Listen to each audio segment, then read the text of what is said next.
Creative babble. Babayo, balale como un lego, o quale volevamo di un ciumo, ne c'è le che ricegamo le che, o moleria di fafuna de c'è imparò di babele di gogo. These are the sounds of my childhood nightmares. You see, most kids are afraid of monsters lurking in the dark. But my monsters, they were real and all around me. At school, at church, even in my neighborhood, there was no running from it. As a kid, I had nightmares of spirits taking over my body, or someone putting a curse on me by leaving a dead animal laying on my doorstep. I'm serious. I'm not joking. I heard all kinds of stories of dead babies in jars and people digging up graves to collect human skulls and bones for their secret rituals. Ooh, I get chills just thinking about it. I'm talking about Santeria, the faith, not the song. Unlike the pop tune, not a lot of people know about this mysterious religion. Santeria, also known as La Regla de Ocha, La Regla de Ifa, and Lukumi, is an Afro-Cuban religion that literally means the worship of saints. I grew up Roman Catholic in Miami, Florida, where it seemed like everyone around me practiced Santeria. Even my friends in Sunday school practiced the faith. You don't understand. This isn't some gimmicky tourist voodoo crap you see at a gift shop. In Miami, Santeria is a legitimate religion, and it still scares the crap out of me. Even the people in Miami who don't practice Santeria all say the same thing. I don't believe in Santeria, but I respect it. What is a little kid like me supposed to think when everyone around me is telling me that my deepest fears, yeah, they might be real. But these fears, they're based on rumors and speculations. You see, Santeria is a very secretive religion by design. They're supposed to keep their rituals veiled from us muggles. Actually, they have a term for us non-believers, aleyo. I guess it's only natural to fear what we don't understand. And I want to be fair here. I'm not trying to pick on anyone's religion. Most religions, if you think about it, have some sort of supernatural component that could seem strange or weird to other people. So you may be asking yourself, Javier, where is the pretend angle here? Well, this religion in particular gives me the heebie-jeebies. Not just because of the animal sacrifices or the other rituals, but because I feel that some people go to Santeria priests almost like they're fortune tellers. Are these Santeria priests just blowing smoke and taking advantage of people's emotions? Or am I discriminating against this faith? Spoiler alert, I'm pretty sure I'm discriminating against their faith. But I'm better than that, right? Are any of my fears real?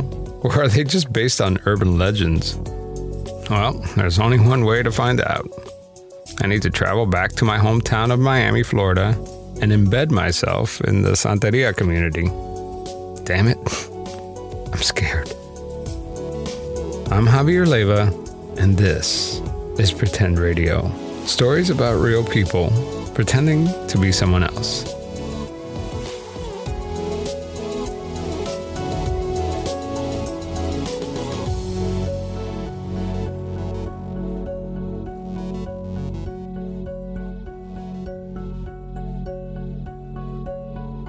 All right. So I'm here with my friend Edward, and we're here at my house, or the house where I grew up. I should tell you my Santero story. My friends Edward and Abby dropped by, so I decided to record our conversation with my iPhone. Yeah, that's the neighborhood ice cream truck you hear in the background. Miami's a noisy place, and people are always outside of their homes, like talking and walking around. There's always music playing, laughter, shouting. It feels more like a Latin American village than a suburb in Middle America. Growing up here, I've always had people coming in and out of my house, and you don't need an invitation. Friends and family just walk in unannounced and drop off mangoes and avocados from their backyard. Then they stay for some cafecito or Cuban coffee. It was a great place to grow up. Like right across the street, like you see those people that live right there? Yeah.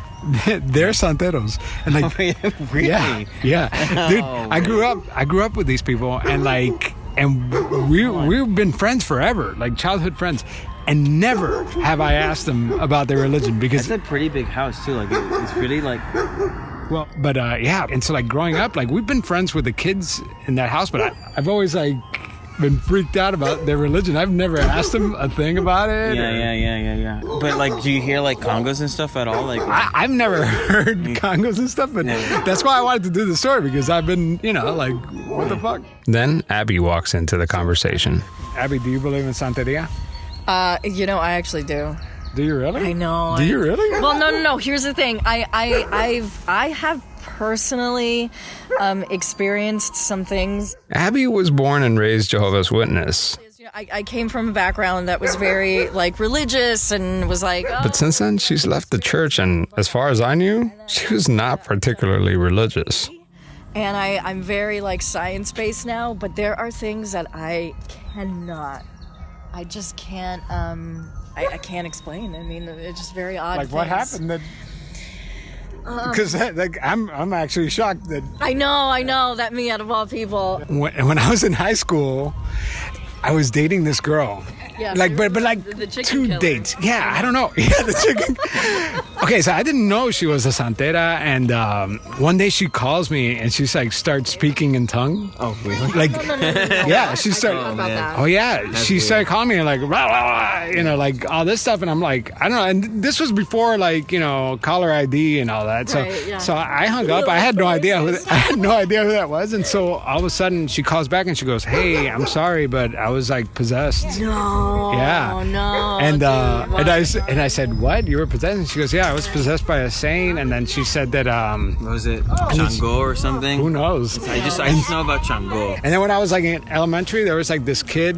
His name was Eduardo Machado. Well, he had warts all through like from kindergarten to like Oh, wow. 4th grade. He had And then- warts on his face, and then one day he shows up and he doesn't have warts on his face anymore. And it was just like, How did that happen? well, he said that his mom took him to a santera. Oh, and like, dude, what? yeah. You can see how none of this really makes sense. So I had to find the truth firsthand. I had to find a Babalawo. What's a Babalawo? A Babalawo is a Santeria priest who acts as a medium channeling the advice or prophecy of the Orichas. Orichas, as I understand it, are the spirits who are a manifestation of Olodumare, the supreme god. We'll get into the history and origins of Santeria in a minute, but first, I have to find the Santeria priest. Starting route to 97. So I asked my mom to help me find a Babalawo. She told me that she knew a Babalawo and that she'll take me to him, so we hopped in her car. So you know where you're going? Yeah. She doesn't practice Santeria, but recently she's become more open-minded about the religion, which is totally weird because we grew up strictly Catholic. So where'd you find this guy? I found him because he's Loli, my cousin's neighbor. And I needed help from him. You don't really believe that stuff, do you? Yes, I do. You do. I do. But you wouldn't consider yourself santera. Oh, no. I asked her about the first time he gave her a reading, or a consulta, as they call it. I'm very nervous. And we started talking. He's a very nice guy. We just started talking. And Loli said, Oli, he's a really honest man. And he would help you. And he's not going to lie to you. He's not going to do something bad. So you believe in it? Because he proved me right. It proved you right. How? That he didn't know anything about anything. I just went to him and I said, I need help. And then he started talking to me. He says, oh, but it's not for you. It's not about you. It's about your son. And I said, yeah, how do you know? And he said, you have two kids. And I said, really? And he said, yes, but one is in trouble.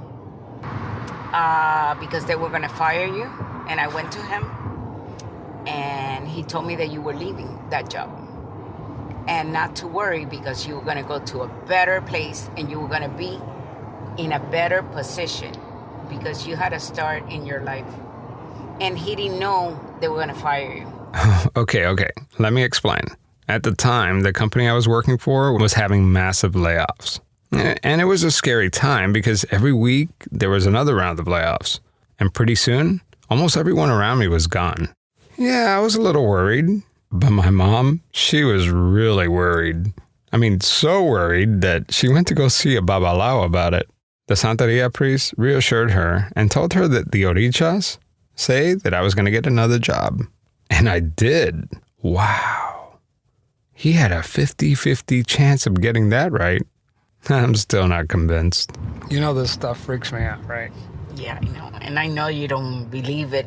I remember when I was a kid, you would tell me that if you ever found like a dead animal or a dead chicken on your doorstep, what do you have to do to it? Pee on it. Oh, man. Yes, pee on it. I think she just made that up just to freak me out. So we arrive at the Babalawo's house.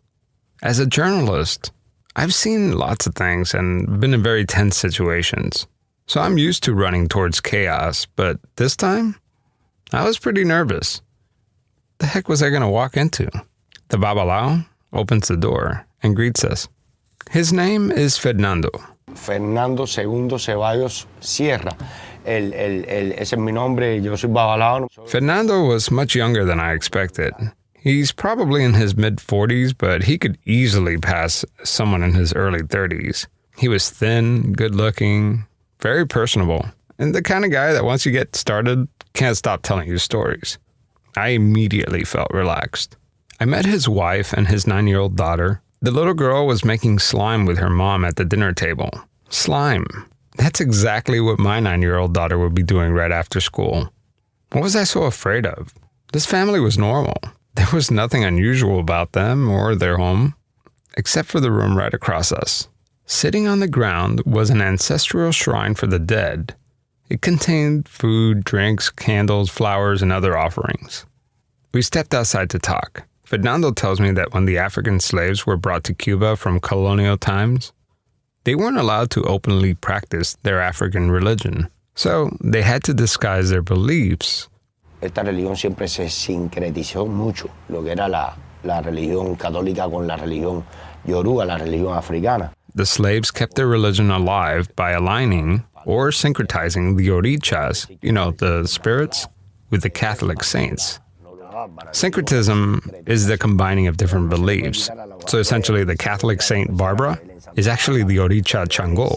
And then the Catholic Saint Our Lady of Charity is actually the Oricha Ochung. Saint Lazarus, he's the Oricha Babalawo Aye. ¿Me entiendes? Pero no son las mismas. No son las mismas deidades, se sincretizan, pero no tienen nada que ver una cosa con la otra. Fernando says that the slaves could believe in both. They could believe in the Oricha Chango and Saint Barbara. They weren't mutually exclusive. They were syncretized. And yes, that's a real word. I gotta admit, I'm a native Spanish speaker. I didn't even learn how to speak English until I was like 6 years old. And I had trouble understanding everything Fernando was telling me. It's like he was speaking another language. And he was speaking another language. I kind of wanted to speak with someone who studied this religion from an academic point of view.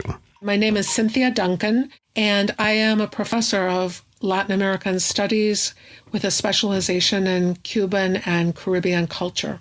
First of all, I want to address that Santeria is the name that people use commonly to refer to this religion, but it's not the name that we inside the religion use for it. We call it Regla de Ocha. Regla de Ocha, rule of the Orichas. And I think it's important to make that distinction because it is a way of life. It's a way that we look at the world. She explains that Santeria originates from the Yoruba region in West Africa, which is modern-day Nigeria. You see, in the early 19th century, Cuba was poised to become one of the world's dominant sugar exporter. And they needed a workforce. So they forcefully brought hundreds of thousands of people from Western Africa. And with the slaves also came their religion, Regla de Ocha, what we call Santeria. The first thing I wanted to know is, what are the Orichas? The spirits who communicate to the Babalawos? Orishas are, I guess the best word in English would be deities. I don't call them gods because actually our religion is monotheistic in the sense that we believe there is one creator. The creator in our religion is called Olodumare. Olodumare created the Orichas to be messengers and help with tasks that needed to be done to create the conditions for the earth to be populated by plants, animals, human beings. And so we have our own creation stories that are not that different, I guess, from other world religions. When human beings started to appear on the earth, we believe that many of those first human beings were sent by the creator, Olodumare. They were divine creations, and they were sort of the leaders. The Orichas helped early humans figure out how to work agriculture and how to establish villages and how to function as a society. And those Orichas, those human beings, on their death, became Orichas because of their extraordinary service to humanity or because of their extraordinary skill at something. So for the most part, the Orichas are a little bit similar to the idea of a Catholic saint in the sense that, if I'm understanding correctly, I remember going to catechism, the saints were human beings at one point too, and upon death, they were canonized and they became saints. So the Orichas were at one time human beings, and that's why they understand about human beings. They can intercede on our behalf because they know what it feels like to be envious or jealous or angry. You know, they're not perfect. When they were human beings, they made mistakes too. And so when we have a problem, we can ask the Orichas to intercede on our behalf, and they will help us with our struggles, and they will give us their support when we're dealing with some kind of a difficulty. So, essentially, the Orichas are somewhere in between human and divine. Cynthia tells me that these are all stories passed down orally from generation to generation. We don't have anything like a Bible where it's all written down. I was interested in this concept of syncretization, the idea that the African slaves forced into Catholicism had to hide their beliefs behind the Catholic saints, which leads me to the pretend angle number 2.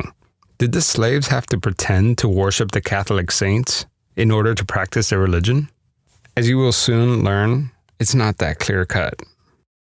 Yemaya is associated with the sea, Ochun is associated with the river, Ochosi and Ogun are often associated with the woods, Chango is associated with thunder and lightning. But all of these associations are really just kind of symbolic representations of their character in a way. And many people think, they were confused and they thought that Santa Barbara was Chango. No, there was never confusion. They knew perfectly well Santa Barbara is Santa Barbara and Chango is Chango. They didn't mix them up. But they would look for things that they had in common. So, for example, with Yemaya, she was associated with the Virgin of Regla. And so because Yemaya had this nature of being the mother, the great mother, it would make sense to people that we're going to make her a little bit like the Virgin Mary. She's a mother, right? So, if the church forced all these slaves into Catholicism, why did the Spanish not care about their religion from carrying on? Did they not know what was going on? And the way that it was concealed is that the Cuban slaves, they were baptized, okay? They were given Christian names.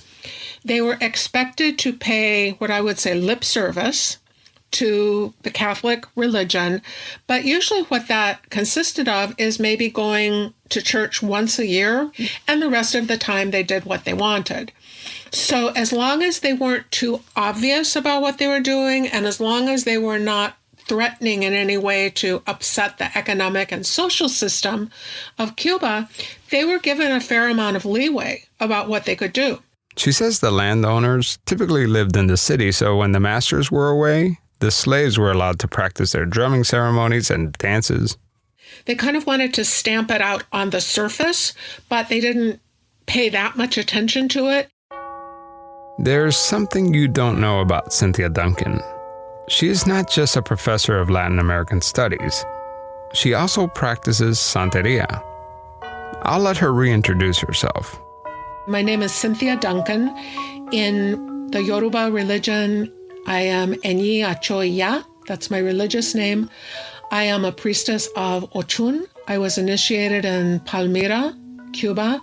I am a priestess of Ochun, an Olocha, and it has made a remarkable difference in my life. I don't know if people from the outside can say that. Like, I don't know if they can look at me and say, oh, she's different than she used to be.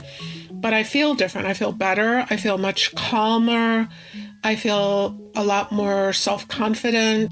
It is one thing to study Cuba, and then there's another thing to actually fall in love with this religion. Like, what made you want to step into this faith?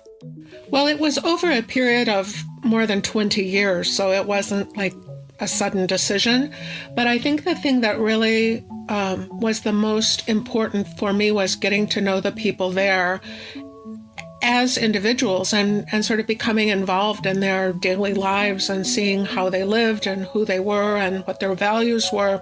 And everybody in Cuba goes to get a consulta from time to time, when you go see the Babalawo.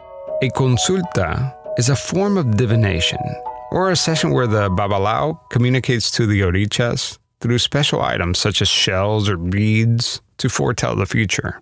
And I think it's just a typical thing that Cubans do. The way here in the United States, if you are sick, you go to a doctor. If you have an emotional problem, you go see a psychologist or you get counseling or something.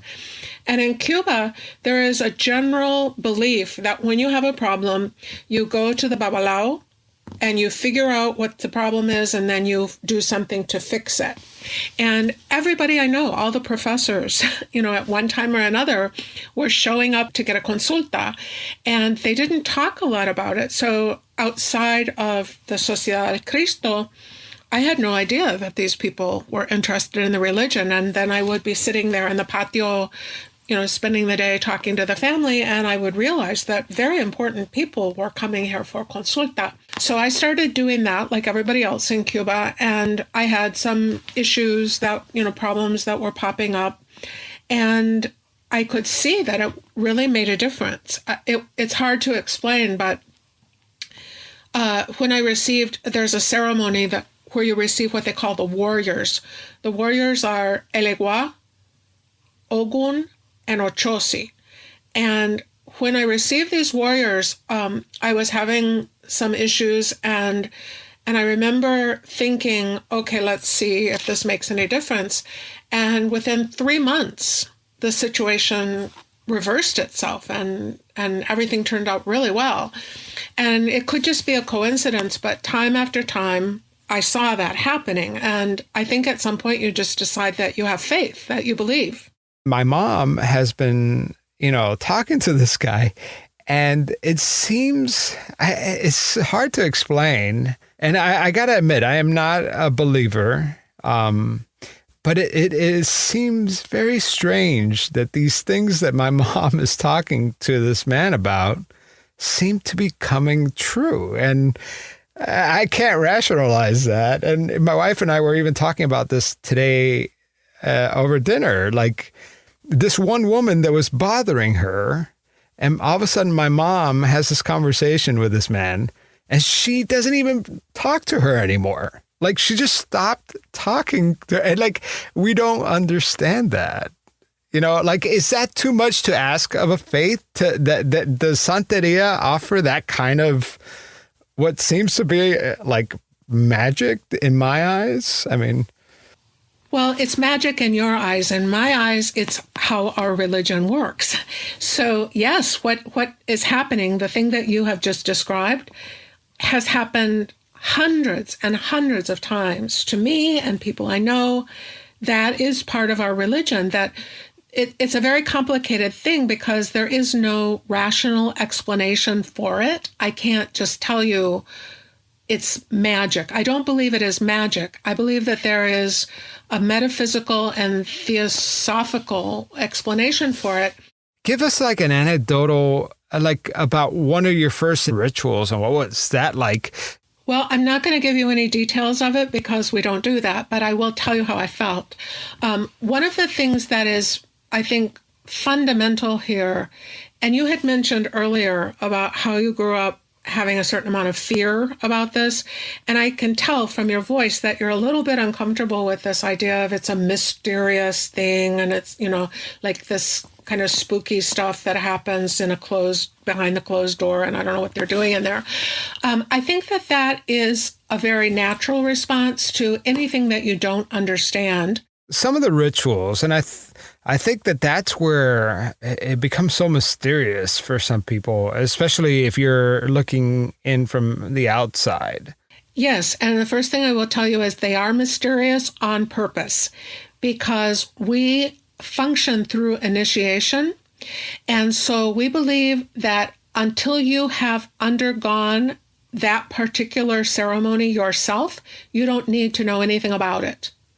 So, for example, how is the ceremony to receive the warriors? I mentioned I received the warriors.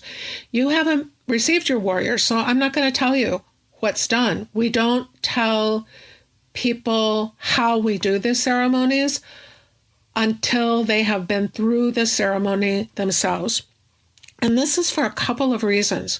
One is a very practical reason, going back to, the older period of time where you don't know how people are going to use that information. So if I tell you this information in good faith, how do I know what you're going to do with? So, for example, before I was initiated, I could go to the house where my godfather lived, and I could get consultas, he could divine for me.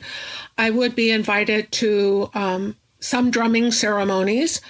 A godfather or godmother in Santeria refers to the person who initiated you into Santeria. There were certain things that are open to everybody, and I could go to those. But there's a room that they call the Cuarto de Santo, where they make, where they do their ceremonies, and only priests can go in there.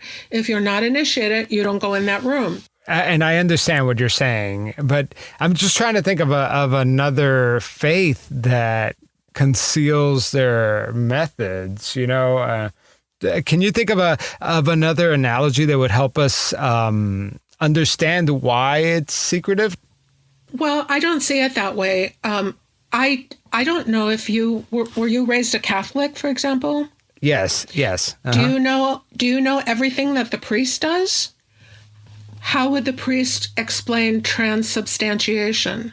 Transubstantiation refers to that moment when the bread and wine are changed into the blood and body of Christ. Isn't that a mystery?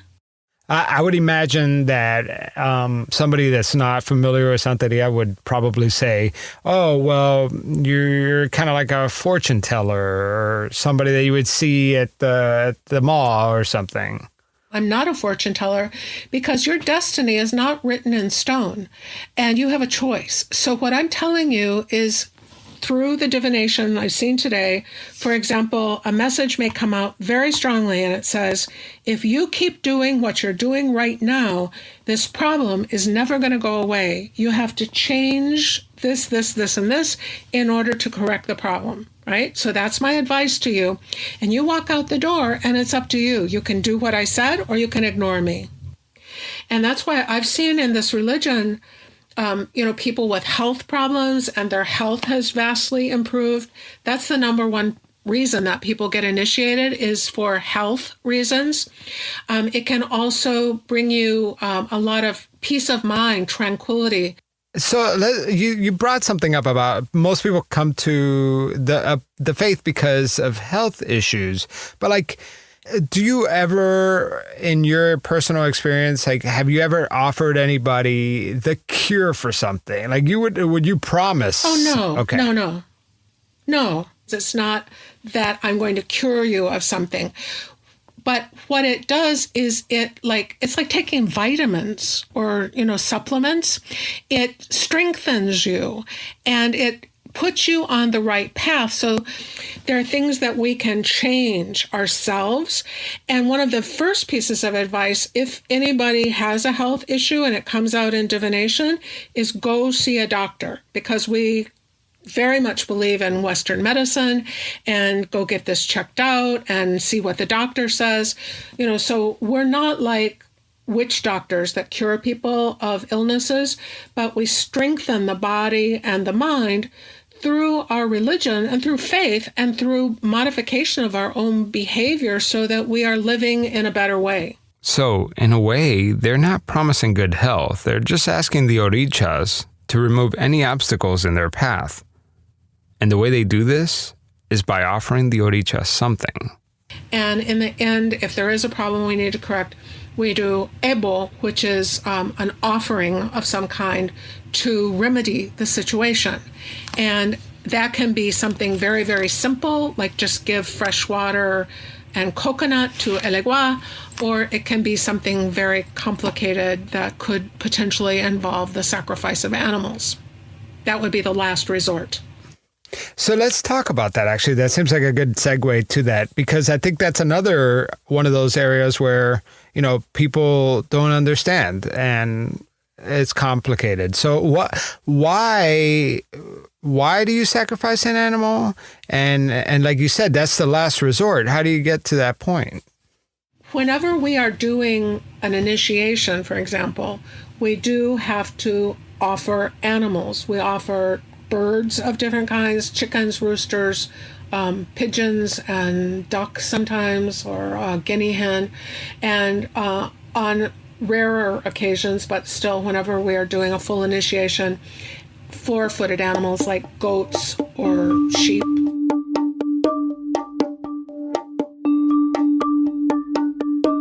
Fernando, the Babalawo, wanted to show me a place called Iroko Farms. It's a botanica or a store where people who practice Santeria can purchase supplies such as shells, candles, incense, and other spiritual products. Iroko Farms is also where you can buy the animals to sacrifice. I arrived before Fernando and thought maybe I had the wrong address. The GPS took me to a neighborhood with very large houses. I mean, this can't possibly be the right place. This is a residential area, and there's not even like a sign for Iroko Farms. So I sit and I wait for 10 more minutes, and sure enough, Fernando pulls up. This is Iroko Farms. I follow him past the iron gates and pull into the driveway. Immediately upon exiting the car, I walked next to a giant rooster. Straight ahead was an outdoor counter with an old man standing behind it. I was carrying around my camera, so I immediately got weird stares. Fernando assured the man that he had permission to be there and explained to him what we were doing. The old man immediately calls the boss and hands Fernando the phone. Hello. Dime, mami. The woman on the phone is the owner of Iroko Farms. As Fernando is clearing things up with her, the old man has his eye on me, and he follows me everywhere.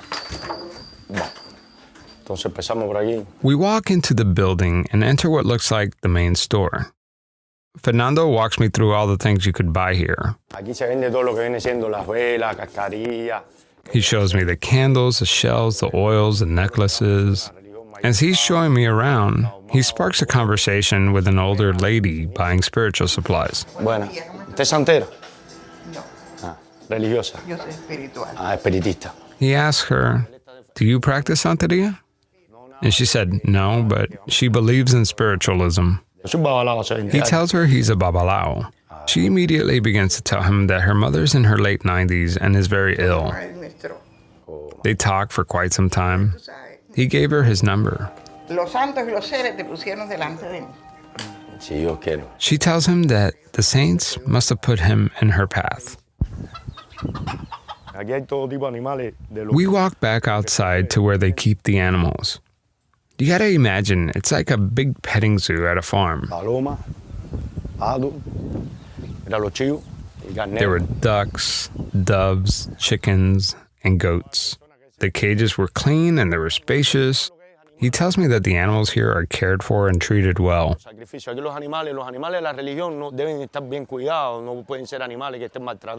Fernando tells me, and I quote, "Until that moment where we do the ceremony and sacrifice the animal, we treat them with honor. Because this is an animal that we will eventually eat." He explains that during a consulta, sacrificing an animal is always the last resort. La consulta, ¿no me entiende? Lo que nos diga el santo que le tenemos que decir a la persona. El santo te dice... En muchos casos hay que sacrificar animales, depende de la situación. They first offer the saint something small, like a glass of water, but if the situation calls for it and is serious enough, the Babalawo has to offer the saint a life. Cynthia Duncan explains it this way. We give the animal because we believe that we are sacrificing the animal's life to save our own life. It's understood as an exchange of energy. And so it's actually a very moving, I'm an animal lover, and so it's very difficult for me to think about this, but it is a very moving experience, especially with the four-legged animals, because you have to look that animal right in the eyes. You have to actually put your hands on each side of the animal's face and look it in the eyes and thank it for giving its life for you. The jugular vein is cut. It's cut very quickly with a very sharp knife, and it dies immediately.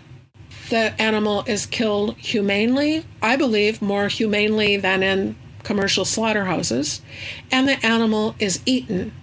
And we are thanking the animal for giving its life, and we are eating its meat to sustain us.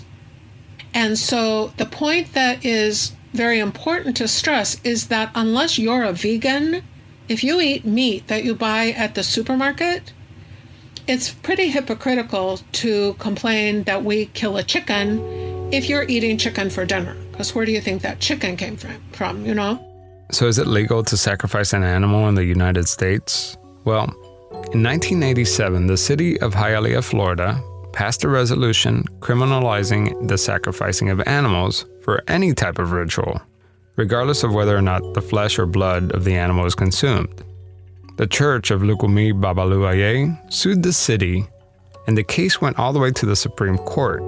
The Supreme Court ruled that the city ordinance is unconstitutional. Okay, I get it. They offer up an animal to the saints to trade life for positive energy. But can that energy ever be directed to harm someone? I mean, this is the root of my fear. You know, as part of like tackling this fear that I've had growing up, you know, I've always heard that like, oh, you know, somebody did Santeria on you, or they did, brujeria. Like if you ever find a dead chicken on your doorstep, you've been cursed. I mean, is that how much of that is made up? You know, how much of that is true? Like, can Santeria be used for evil? I think that comments like that are based on ignorance and misconceptions about what the religion is. You've heard me say numerous times tonight that we believe in good character, and that is behaving in a moral and ethical way. In my opinion, Santeria is a religion that I can use to make myself better, I can use to improve my life, and to improve the relationships I have with other people. I have absolutely no interest in harming anybody. I have no reason to harm anybody because I have the protection of the Orichas. I believe very strongly that the Orichas are with me and they fight my battles for me, and I don't have to worry about punishing anybody or getting revenge. I can walk away and I know that the Orichas will see that justice is done in whatever way they think is appropriate. It's not my problem. And that is a very liberating feeling because I don't have to punish anybody. There's no reason to punish anybody because I'm absolutely convinced that the Orichas will see that they get what they deserve. Okay, one more thing and then I'll drop it. What about the possessions? Are those real? I asked Bernardo. ¿Eso es común en la religión? Sí, como no. Explícame eso. Depende de la... He tells me that sometimes the spirits mount people during the drumming ceremonies. He said that someone could get their tongue cut off and won't feel it. And you could do things that humans can't. Like he says a 70-year-old woman can carry someone who's 200 pounds. He says he's seen things like this his whole life. Cynthia Duncan explains that possessions normally only happen during the drumming ceremonies. She says that the spirits use the person as a vessel to give advice to those around them. And when it's over, the person who is mounted by the spirit usually has no memory of the event. I asked Cynthia if she feels like Santeria has a place in today's digital age. It's not going anywhere. More people from the outside, who have no obvious link to Santeria are getting involved with it. So it's becoming more multicultural and, there's a large community of African Americans who don't speak Spanish, who are drawn to the religion because of their African roots. There are a lot of white people who are coming into the religion from some other, Jewish or Protestant religion. The people who are initiated in the religion, who practice it, are very committed to honoring tradition and doing things the way their ancestors did it.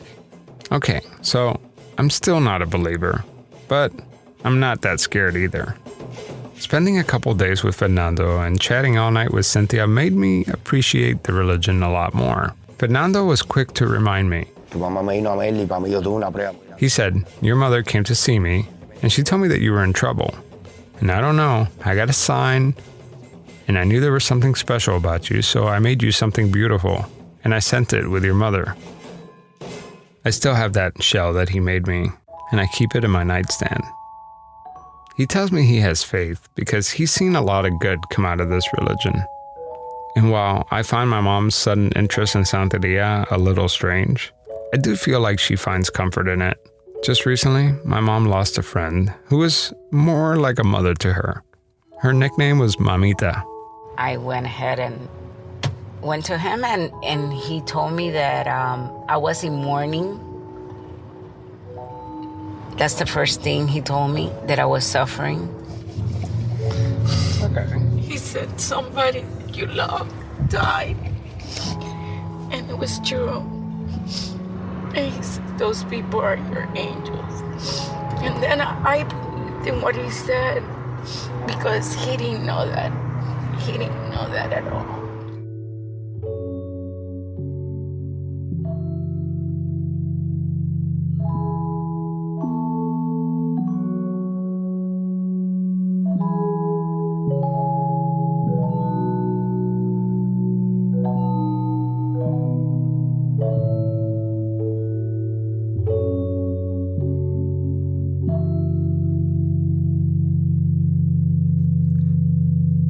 Next time on Pretend Radio, you might remember Sharon McConnell Dickerson from an earlier episode titled The Sculptor. Sculpting is the way I access a lost sense. It is the vehicle through which I access a lost sense, my sight. When we were recording that episode, she told me a story that, quite frankly, was hard to believe. Man, it's one of the most traumatic events in my life that I've gone through.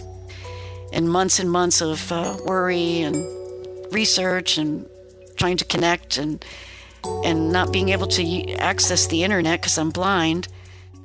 It sounded like something out of a movie. And in fact, it should be turned into a movie. It's one of the most sadistic con artist stories I've ever heard. He had to meet Bo in order to start dealing, weaving that web of deception of pretending to buy his house. So, of course, the two had to have met. So I don't know why I didn't think of that before, Javier. Of course they met.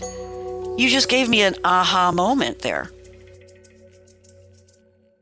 I want to thank our new Patreon supporters, Nikki T, Larissa, Sawyer Westbrook, Lori Montgomery.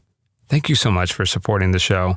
Don't forget, look at the show notes for instructions on how to send me a story about a lie. Has anybody ever lied to you, or have you ever lied to somebody to maybe do good? Send me your story, because I'm posting them on Patreon, and it's almost like it's its own podcast where you get to be a fly on the wall and hear people's real stories. So send me your stories at javier@pretendradio.org. All right, guys. So if you need music for any project, a YouTube video, a podcast, any original music, you need to talk to my friend Joe Basile with thechicken.net. It's thechicken.net. I will see you in a couple weeks, and I know what song you have stuck in your head right now.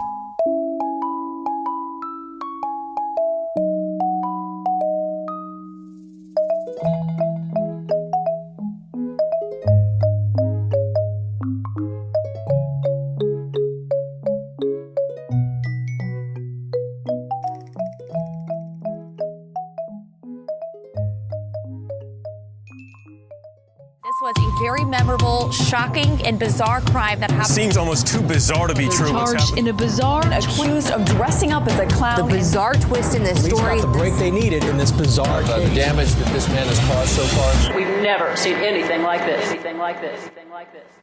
Welcome to Beyond Bizarre True Crime. These are the stories that'll make you wonder if they came from Hollywood or if Hollywood took it from them. Available on your favorite podcast app or online